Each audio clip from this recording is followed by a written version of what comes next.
In your opinion, was it easier back then for people to build their businesses than today? Um, this is a very loaded question, right? So, in some ways, yes. In some ways, no. The world was slower back in the day, right? So, there was a lot less like instantaneous. There was a lot less marketing opportunities, and a lot less noise to have to compete through. So, I think in some ways it was easier back then.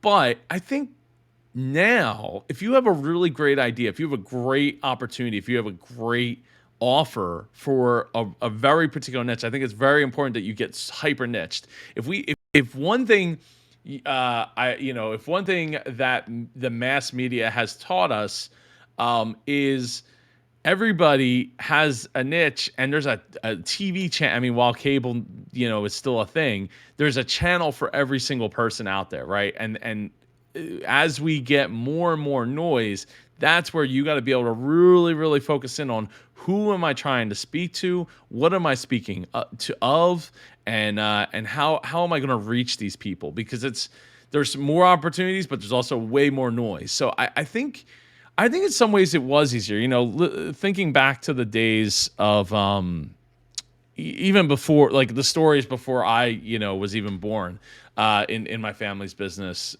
harkening back to like that blue and white hat back there.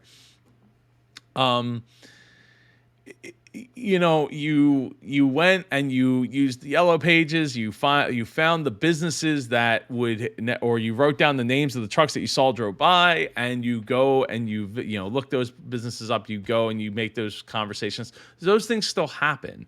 That's still a viable, probably under appreciated method of going to get business versus like, hey, just do a viral post on TikTok. But as we saw yesterday in the entrepreneurs, you can have something go with hundreds of thousands of views and likes and all that stuff, and turn into $3,000 worth of sales. Which, I mean, $3,000 is great in one day, but to me, that the expectations need to be a little tempered there. Pull back a little bit, in the sense that, hey, we're not getting everything. We're not getting the you're not getting like hundreds of thousands of dollars in sales out of that. Just because you have lots of likes doesn't equate to hundreds or millions of dollars in sales, or I mean, in this case, thousands of dollars, literally thousands of dollars in sales in one day. So, I think that while it's easier to get started, there's more resources. There's things like YouTube, and there's things like the Super Joe Pardo channel. I think that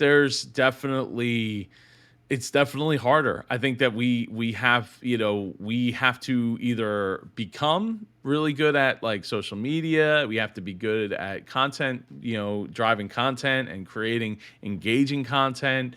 So there's the opportunity, but there's also a lot more noise to break through, and that's where niching down. So if you want to learn more, you can go to was it superjoepardo.com/avatar, I think is the link. Yeah, and get my free PDF workbook with 64 questions to identify your ideal client, so that you can really niche in your customer. Who that customer is going to be, and make it go that much faster for you, and break through that noise. So I hope that answered your question, Sonia. I appreciate all the questions that we get here on the entrepreneurs